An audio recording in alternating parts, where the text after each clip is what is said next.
وہ واقعہ بیان فرمایا اللہ تعالیٰ نے، وَإِذْ قَتَلْتُمْ نَفْسًا فَادَّارَأْتُمْ فِيهَا، اور جب تم نے ایک خون کیا تو ایک دوسرے پر اس کی تہمت ڈالنے لگے. وَاللَّهُ مُخْرِجٌ مَا كُنْتُمْ تَكْتُمُونَ، اور اللہ کو ظاہر کرنا تھا جو تم چھپاتے تھے. اللہ اکبر. آگے فرمایا فَقُلْنَا اضْرِبُوهُ بِبَعْضِهَا، تو ہم نے فرمایا اس مقتول کو اس گائے کا ایک ٹکڑا مارو، لگاؤ. كَذَلِكَ يُحْيِي اللَّهُ الْمَوْتَى، تو اللہ یوں ہی مردے زندہ فرمائے گا، یعنی اس مردہ کو نا زندہ فرما دے گا. وَيُرِيكُمْ آيَاتِهِ لَعَلَّكُمْ تَعْقِلُونَ، اور تمہیں اپنی نشانیاں دکھاتا ہے کہ کہیں تمہیں عقل ہو.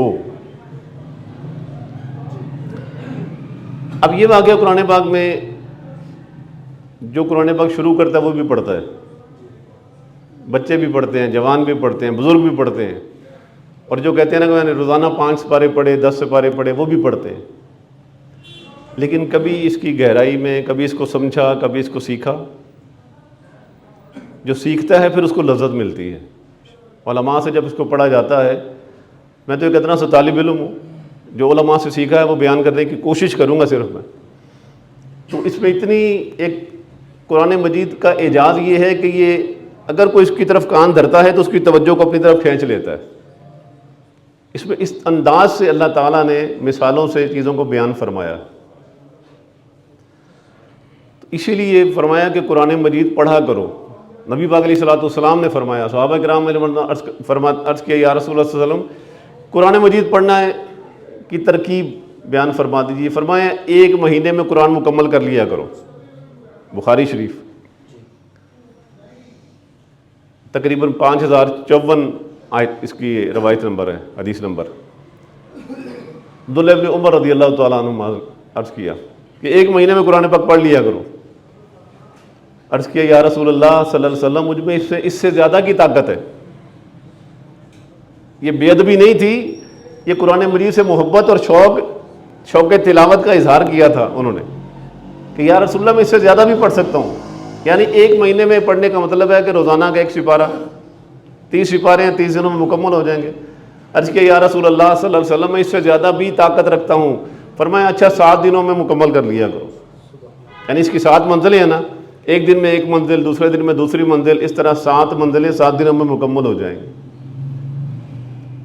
تو قرآن مجید کی تلاوت کی بھی ترغیب دی گئی ہے کہ ایک ایک حرف کے بدلے میں 10 نیکیاں ملیں گی. اور جو پورا قرآن مجید پڑھ لے گا تو اس میں جتنے ہزاروں حروف ہیں ان کو 10 سے ضرب دے لیں. لیکن وہ ثواب اپنی جگہ، اصل مقصد قرآن مجید کا کیا ہے کہ ہم اس کو سمجھیں. ایک اور مقام پر صحابہ کرام رضوان فرماتے ہیں کہ ہمیں 10 آیات دی جاتی. کتنی؟ روزانہ 10 آیات دی جاتی. ہمیں اس کے مفہوم، چونکہ وہ عربی ان کی مادری زبان تھی، اور وہ جب آیت سنتے تو الفاظ کا معنی تو ان کو سمجھ آ جاتا، لیکن اس کا جو شان نزول، اس کی جو آگے مفاہیم، اس کے مسائل، فرمایا وہ سیکھتے ہم 10 آیات ہم سیکھتے، 11ویں نہ ملتی اس وقت تک جب تک کہ ہم اس کو اچھی طرح پکا نہ کر لیتے اور اس پر عمل نہ شروع کر دیتے. تو جب یہ معمول بنے گا ہمارا تو یقیناً قرآن کا فیض ہمیں بھی اسی انداز سے ملے گا. ہم وہ صحابی کا درجہ تو نہیں پا سکتے، سوال ہی پیدا نہیں ہوتا، کوئی پا ہی نہیں سکتا، لیکن ان کے نقشے پر قدم پر چلتے ہوئے ہمیں قرآن مجید کا جتنا برتن ہوتا ہے نا اس میں اتنی ہی چیز آتی ہے. اور برتن کو عربی میں ظرف کہتے ہیں. جتنا ظرف ہوگا، جتنا شوق ہوگا، جتنی طلب ہوگی اتنا قرآن مجید دے گا. اس کے فیض میں کوئی کمی نہیں ہے، ہمارے لینے کے اوپر ہے کہ ہم کتنا فیض اس سے لیتے ہیں.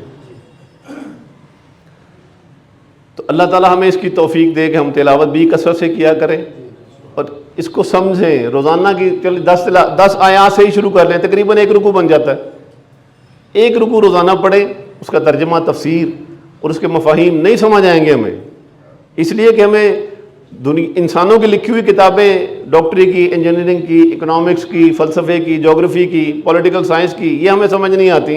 ہمیں اس کے لیے ایک استاد کی ضرورت ہوتی ہے. تو یہ تو اللہ کا کلام ہے.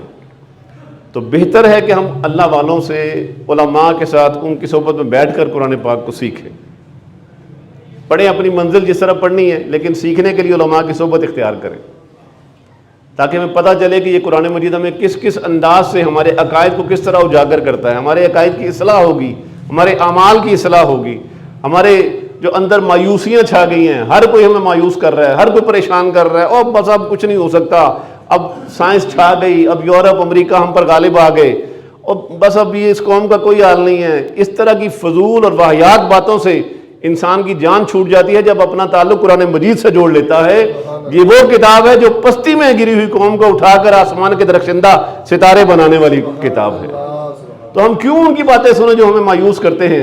ہم کیوں نہ اپنے رب کا کلام سنیں، اس کو پڑھیں، اس کو سیکھیں۔